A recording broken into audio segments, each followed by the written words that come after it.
2024 വർഷങ്ങൾക്ക് മുൻപ് ഈ ലോകത്തിൽ ജഡാവതാരമെടുത്ത് മനുഷ്യരൂപത്തിൽ ഇറങ്ങി വന്ന കർത്താവ് അനേകം രോഗികളെ സൗഖ്യമാക്കി.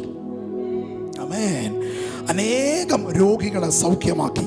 അനേകം ഭൂതങ്ങളെ ഭൂതഗ്രസ്തരായവരിൽ നിന്നും പുറത്താക്കി. ഒത്തിരി അത്ഭുതങ്ങളും അടയാളങ്ങളും വീര്യപ്രവർത്തികളും കർത്താവ് ചെയ്തു. അതേ സമയത്ത് തന്നെ നിങ്ങൾ മനസ്സിലാക്കുക, യേശു ദൈവപുത്രൻ ആയിരുന്നു. സ്തോത്രം.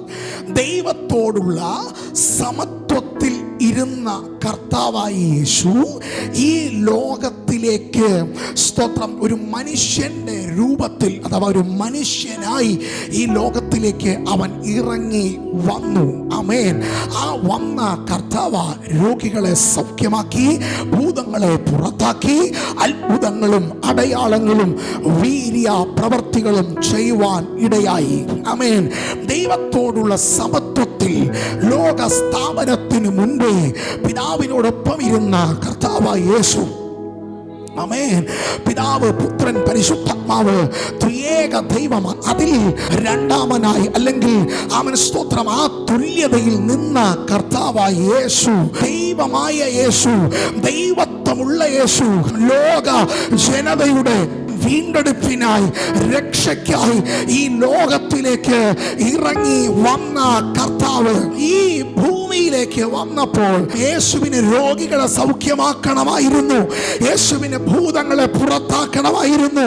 യേശു അത്ഭുതങ്ങളും അടയാളങ്ങളും ചെയ്യണമായിരുന്നു. അത് യേശു ചെയ്യുക തന്നെ ചെയ്തു. എന്നാൽ ഞാൻ പറഞ്ഞു വരുന്നത്, യേശു അത് സ്വയമായി അല്ല ചെയ്തത്. 3.5 കൊല്ലത്തെ പരസ്യ ശുശ്രൂഷയിൽ യേശു സ്വയമായി ഒരു രോഗിയെയും സൗഖ്യമാക്കിയില്ല. യേശു സ്വയമായി ഒരു പച്ചവെള്ളത്തെയും വീഞ്ഞാക്കിയില്ല. യേശു സ്വയമായി, ആമേൻ, ഒരു മരിച്ചവനെ ഉയർപ്പിച്ചില്ല.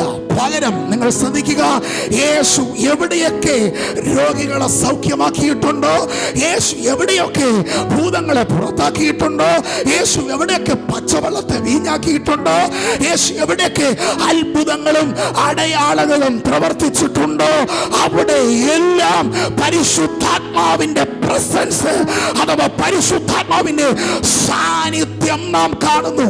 ലൂക്കോസ് 5:17 സൗഖ്യം ആക്കുവാൻ കർത്താവിന്റെ ശക്തി യേശുവിനോട് കൂടെ ഉണ്ടായിരുന്നു. അങ്ങനെയാണെങ്കിൽ ഈ 2025 ശുശ്രൂഷിക്കുന്ന ദൈവദാസന്മാരെ, അവൻ ദൈവത്തെ ആരാധിക്കുന്ന ദൈവമക്കളെ, ആ ശക്തി നമ്മളോട് കൂടെ ഇല്ലെങ്കിൽ നമുക്കും ഒന്നും ചെയ്യാൻ കഴിയത്തില്ല.